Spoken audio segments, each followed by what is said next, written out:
কোরআনে কারীমের শেষ তিনটি সূরা, এই সূরাগুলো আয়তনে অনেক ছোট ছোট। সূরা ইখলাস, যেটাকে আমরা কুল হুয়াল্লাহ সূরা বলি, সূরা ফালাক এবং সূরা নাস, এই তিনটি সূরা হলো গোটা কোরআনে যত বিশেষ ফজিলতপূর্ণ, বিশেষ মর্যাদাপূর্ণ সূরা আছে তন্মধ্য থেকে অন্যতম। এই তিনটি সূরার মর্যাদা অনেক বেশি। আমি শুধুমাত্র এই তিনটি সূরা সম্পর্কে সংক্ষেপে ফজিলত এবং মর্যাদা এবং কখন কখন আমাদের পাঠ করার নির্দেশ আল্লাহ তাআলা দিয়েছেন, কেন দিয়েছেন সে বিষয়ে কথা বলার পর এই সূরাগুলোর প্রত্যেকটি সংক্ষিপ্ত ব্যাখ্যা অনুবাদে আমরা চলে যাব ইনশাআল্লাহ তাআলা। সময়ত উপস্থিতি, সূরা ইখলাস, সূরা ফালাক, সূরা নাস, সূরা কুল হুয়াল্লাহ, সূরা কুল আউযু বিরাব্বিল ফালাক, সূরা কুল আউযু বিরাব্বিন নাস, এগুলা যার যার মুখস্থ আছে একটু হাত তোলেন সবাই। মাশাআল্লাহ, তার মানে আমাদের সবার মুখস্থ আছে। হাত নামায়েন না, হাত উঠায় রাখেন।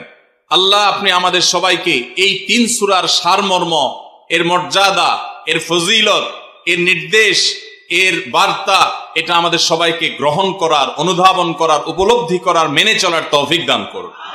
এবার হাত নামান। সময়ত ভাইরা আমার, কোরআনে কারীমের এই শেষের তিনটা সূরা এমন তিনটা সূরা যে আমাদের প্রিয় নবী সাল্লাল্লাহু আলাইহি সাল্লাম সারা দিনে সবচাইতে বেশি সংখ্যক বার যেই সূরাগুলোকে ওয়াজিফা হিসাবে, আমল হিসাবে পড়ার নির্দেশ দিয়েছেন কোরআনে কারীমের, সেই সূরাগুলো হলো এই তিনটা সূরা। এই তিনটা সূরা দিনে এবং রাতে যত বেশি সংখ্যক বার পাঠ করতে হয়, অন্য কোন সূরা, এমনকি অন্য কোন দোয়া এত বেশি সংখ্যক বার পাঠের নির্দেশ কোরআনে অথবা হাদিসে কোথাও দেওয়া হয় নাই। তাহলে এই তিনটা সূরার মর্যাদা, এর কি মর্তবা, এর কি বৈশিষ্ট্য, এর কি মাহাত্ম্য আছে সেটা বুঝবার জন্য আর কিছুর প্রয়োজন নাই। এই একটি কথা যথেষ্ট যে দিন এবং রাত 24 ঘন্টার ভেতরে কোরআনে কারীমের এই শেষ তিনটা সূরা, সূরা ইখলাস, সূরা ফালাক, সূরা নাস, এগুলোকে যত বেশি সংখ্যক বার নবী সাল্লাল্লাহু আলাইহি সাল্লাম পড়ার নির্দেশ দিয়েছেন, তিনি নিজে পাঠ করতেন, এত বেশি সংখ্যক বার অন্য আর কোন দোয়া, আর কোন সূরা, আর কোন আয়াত, আর কোনো কিছু পাঠ করার নির্দেশ আমাদেরকে কোরআন হাদিস দেয় নাই। এখান থেকে এই তিনটার সূরা যে আল্লাহর কাছে কত গুরুত্বপূর্ণ, নবী সাল্লাল্লাহু আলাইহি সাল্লামের কাছে কত গুরুত্বপূর্ণ, যে রিপিটেডলি এত বেশি সংখ্যক বার পাঠ করার নির্দেশ দেওয়া হয়েছে, এটা পরিষ্কারভাবে বোঝা যায় কি যায় না বলেন? সময়ত ভাইরা আমার, সূরা ইখলাস, সূরা ফালাক, সূরা নাস, এই তিন সূরা দিন এবং রাত সব মিলিয়ে আমাদের প্রিয় নবী সাল্লাল্লাহু আলাইহি ওয়াসাল্লাম তিন জায়গায় তিনি তিন সময় এই সূরাগুলো পাঠ করতেন। একটা হলো সকাল এবং সন্ধ্যায়। সকাল এবং সন্ধ্যায় নবী করিম সাল্লাল্লাহু আলাইহি ওয়াসাল্লাম তিন কুল পড়তেন। এটাকে সংক্ষেপে বলা হয় তিন কুল। যেহেতু তিন সূরা শুরুতে কুল শব্দটা আছে, এই জন্য সংক্ষেপে বলা হয় তিন কুল। এই তিন কুল, ইখলাস, ফালাক, নাস, এই শেষের তিনটা সূরা কোরআনের, এই তিনটা সূরাকে আমাদের প্রিয় নবী সাল্লাল্লাহু আলাইহি সাল্লাম সকাল সন্ধ্যায় পড়তেন। একটা টাইম পাইলাম, কোন টাইমে পড়তেন? সকাল এবং সন্ধ্যায়। সকাল এবং সন্ধ্যার পাশাপাশি তিনি রাতে ঘুমানোর আগে আবার পড়তেন। তাহলে দুইটা টাইম পাইলাম। আরেকটা টাইম হলো 5 ওয়াক্ত নামাজের পরেও তিনি পাঠ করতেন। তাহলে কয় টাইম হলো? 3 টাইম। 3 কুল পড়তে হয় প্রতিদিন, রাত পুরা 24 ঘন্টার মধ্যে কয় টাইম?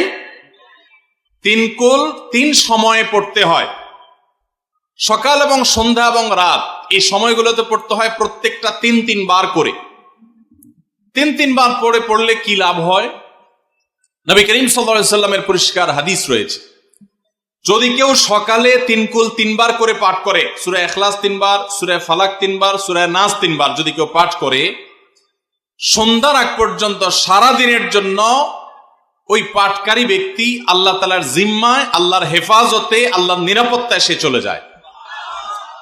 যত প্রকার অনিষ্ট আছে, ক্ষতি আছে, দৃশ্যমান ক্ষতি, অদৃশ্যমান ক্ষতি, সব ধরনের ক্ষয়ক্ষতি থেকে এবং আকস্মিক বিপদ থেকে, মুসিবত থেকে আল্লাহ রাব্বুল আলামিন ওই ব্যক্তিকে হেফাজত করেন, যে ব্যক্তি ইয়াকিনের সাথে, ঈমানের সাথে, দৃঢ়তার সাথে আল্লাহ তাআলার কাছে প্রার্থনা করে এই সূরাটা সকালে 3 বার পাঠ করে। একইভাবে যে ব্যক্তি সন্ধ্যায় পাঠ করে, মাগরিবের আগে বা পরে, আসরের পর থেকে নিয়ে মাগরিবের আগে কিংবা এশার আগ পর্যন্ত পুরো সময়ের ভিতরে যদি কেউ এই 3 কুল 3 বার পাঠ করে, তো সারা রাত জুড়ে ওই ব্যক্তি, এই পাঠকারী ব্যক্তি আল্লাহ রাব্বুল আলামিনের নিরাপত্তায় প্রবেশ করে যায়। একইভাবে আমাদের প্রিয় নবী সাল্লাল্লাহু আলাইহি সাল্লাম প্রত্যেক 5 ওয়াক্ত নামাজের প্রত্যেক ওয়াক্তের পর এই 3 কুল পাঠ করতেন একবার। কয়বার? একবার সূরা ইখলাস, একবার সূরা ফালাক, আর একবার সূরা নাস। তাইলে মোট দিন এবং রাতে কয় জায়গায় কয় টাইমে এই সূরাগুলো পাঠ করতে হয়? 3 টাইম। একটা হলো সকাল সন্ধ্যায়, আরেকটা হলো রাতে শোয়ার আগে, আরেকটা হলো 5 ওয়াক্ত নামাজের 5 ওয়াক্ত নামাজের পরে একবার করে, একবার সূরা ইখলাস, একবার সূরা ফালাক, একবার সূরা নাস। ফজরের পরে, আবার যোহরের পরে, আবার আসরের পরে, আবার মাগরিবের পরে, আবার এশারের পরে। তাহলে দিন এবং রাত 24 ঘন্টায় এই 3 কুল কত বেশি গুরুত্বপূর্ণ হলে কোরআনের অন্য কোন সূরা, অন্য কোন আয়াত এত বেশি জায়গায়, এত বিভিন্ন জায়গায়, বিভিন্ন সময় নবী সাল্লাল্লাহু আলাইহি সাল্লাম এত সংখ্যকবার আমাদেরকে পাঠের নির্দেশ দেন নাই। এখান থেকে বোঝা যায় এই সূরাগুলো কত গুরুত্বপূর্ণ, কত প্রয়োজনীয় এবং কত ফজিলত এবং মর্যাদাপূর্ণ। ভাইরা আমার, দিন এবং রাত 24 ঘন্টার ভিতরে 3 সময় এই সূরাগুলো মোট কতবার পাঠ করা হয়? আসুন আমরা হিসাব করি। সকাল, সন্ধ্যা এবং রাতে 3 বার করে যদি পাঠ করা হয় তাহলে কয়বার হলো? 9 বার করে। সকালে 3 বার, সন্ধ্যায় 3 বার, রাতে 3 বার। তাহলে মোট কয়বার হলো? 9 বার।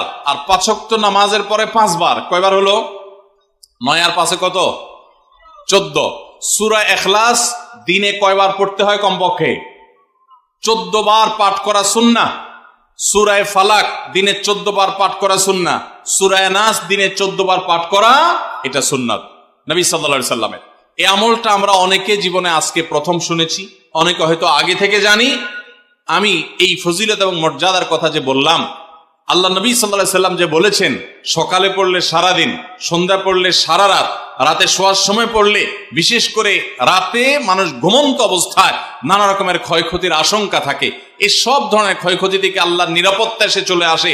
আল্লাহ তার হেফাজতে জিম্মাদারি নিয়ে নেন, দায়িত্বশীল হয়ে যান। সবকিছু থেকে যথেষ্ট, সবকিছু থেকে আল্লাহ তাআলা তাকে নিরাপদ করে দেন। এই বিশ্বাস, এই ইয়াকিন নবী সাল্লাল্লাহু আলাইহি সাল্লামের কথার প্রতি আমাদের আছে না নাই? তাহলে এই সূরাগুলো আমরা আজ থেকে আমল করব তো ইনশাআল্লাহ। এই 3 কুল সকাল সন্ধ্যায় এবং রাতে ঘুমানোর আগে এটা পাঠ করার একটা বিশেষ পদ্ধতি আছে। সেটা হলো নবী করিম সাল্লাল্লাহু আলাইহি সাল্লাম শিক্ষা দিয়েছেন এই 3 কুল। সূরা ইখলাস 3 বার পড়বেন, সূরা ফালাক 3 বার পড়বেন, সূরা নাস 3 বার পড়বেন। পড়ে 2 হাতকে এরকম কোষ করবেন, এভাবে কোষ করবেন। কোষ করে এই কোষের মধ্যে ফু দিবেন। নিজের কোষের ভিতরে 3 বার পড়ে ফু দিয়ে এরপর সেটাকে পুরা শরীরের মধ্যে মুছে ফেলবেন। যেখানে যেখানে হাত নেওয়া সম্ভব হয়, শরীরের যতটুকু জায়গা হাত নেওয়া সম্ভব হয়, সামনে পেছনে চেষ্টা করে যতটুকু সম্ভব হয় ততটুকু মাসা করবেন, মুছবেন হাত দিয়ে। এর মাধ্যমে আল্লাহ তাআলা আপনাকে হেফাজত করবেন। ছোট ছোট বাচ্চা যারা আছে, দুধের শিশু, 2 বছর, 4 বছর, 6 বছর, যারা পড়তে পারে না এখনো বা মুখস্থ নাই, সে বাচ্চাদেরকে মা বাবা বা তাদের কাছের কোনো লোকজন তারা পড়ে 3 বার ফু দিবেন। আবার 3 বার পড়ে নিজের ছেলে মেয়ের সবার শরীরে ফু দিয়েন না, প্রত্যেকের জন্য 3 বার। আপনারটা আপনি করবেন, বাচ্চাকে করে দিবেন। এই আমলগুলো আল্লাহ তাআলা আমাকে যেদিন জানার তৌফিক দিয়েছে, আপনাদের উৎসাহের জন্য বলি, সারাদিনে আর কোনো আমল করতে পারি আর না পারি, নফল আমল হিসাবে এই আমলটা সজ্ঞানে, বিশেষ কোনো বিপদ আপদ মুসিবত না হলে আমি আলহামদুলিল্লাহ এই আমলটা কখনো ছাড়ি না, প্রতিদিন করি আলহামদুলিল্লাহ। আজকেও শুরুতেও এই আমলটা আমি করে নিয়েছি। আপনারা সবাই আমলটা করবেন তো ইনশাআল্লাহ? কে কে নিয়ত করছেন আজ থেকে 3 কুল এই 3 টাইম জীবনে কখনো ছাড়বেন না? একটু দাঁড়ায় হাতটা তুলে আল্লাহকে দেখাই দেন। সবাই নিয়ত করছেন তো? আল্লাহ আমাদের সবার হাতগুলোকে কবুল আর মঞ্জুর করে নিন।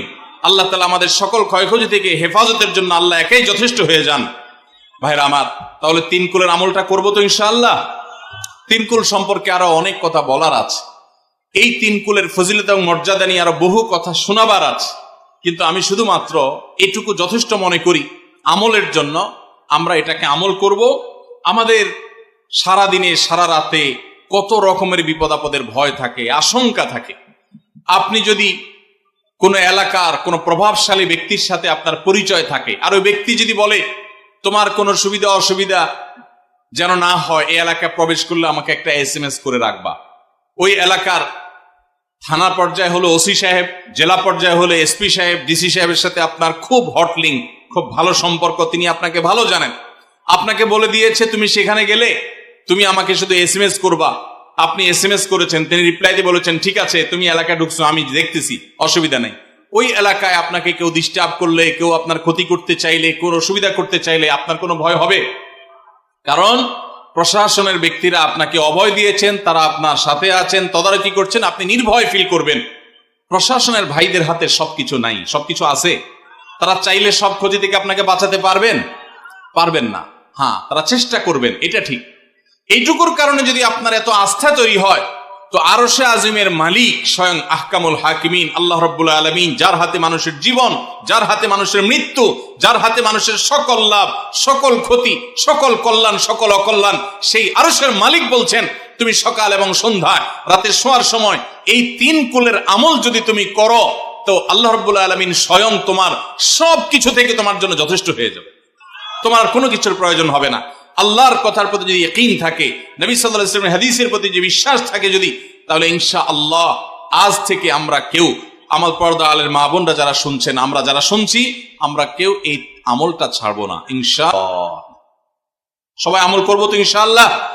তাহলে 3 কুল 3 টাইমে দিনে মোট 14 বার এটা আমরা পড়বো। এখন পড়ার ক্ষেত্রে আবার একটা সমস্যা হলো, এই টাইপের আমলগুলো আমরা পড়ি খুব তাড়াহুড়া করে।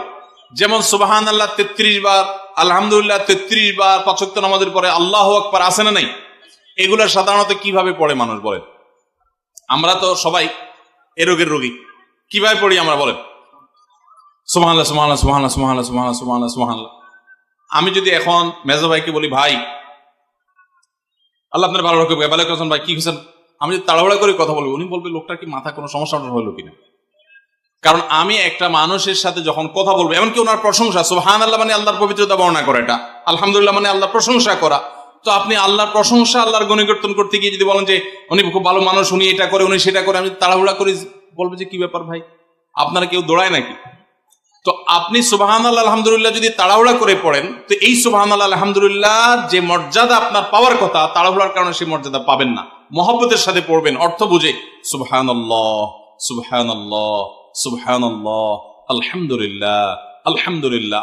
কোয়ালিটি মেনটেন করবেন। দেখেন আমাদের মুসলমানদের, গোটা দুনিয়া জুড়ে মুসলমানদের একটা বড় ত্রুটি হলো যে আমরা আজকাল কোনো কাজে, সেটা দুনিয়ার কাজ হোক আর আখিরাতের কাজ হোক, সব কাজেই আমরা তাড়াহুড়া করে কোয়ালিটিটা নষ্ট করে ফেলি, আমরা কোয়ালিটিটা ঠিক রাখি না। আমার আফসোস লাগে অমুসলিম প্রধান দেশগুলোতে যখন যাই বা তাদেরকে যখন দেখি যে তারা কাজের মধ্যে কোয়ালিটিটা ঠিক রাখে, যেটাই করে কোয়ালিটি ঠিক রাখে, অথচ এই নির্দেশ আমাদেরকে আমাদের রাসূল দিয়েছেন, ইন্নাল্লাহা ইউহিব্বু ইযা আমিলা আহাদুকুম আমালান আইয়ুতকানাহু, আল্লাহ পছন্দ করেন বান্দা যেই কোনো কাজ করুক, আমালান আই আমালে, যে কোনো কাজ করুক, সেটা দুনিয়ার কাজ হোক, সেটা আখিরাতের কাজ হোক, সুদৃঢ়ভাবে করবে, সুন্দরভাবে করবে, উত্তম রূপে করবে, এটা আল্লাহ তাআলা পছন্দ করেন। আর আজকাল আমাদের অবস্থা কি? আমাদের অবস্থা হলো যে আমরা তাড়াহুড়া করি। ভাইরা আমার, এই তাড়াহুড়া করে কোয়ালিটি নষ্ট করা যাবে না, বরং 3 কুল যতবার যেখানে পড়তে বলা হয়েছে মহব্বতের সাথে আস্তে আস্তে পাঠ করবেন। আল্লাহ আমাদের সবাইকে আমলের তৌফিক দান করবেন, আমিন।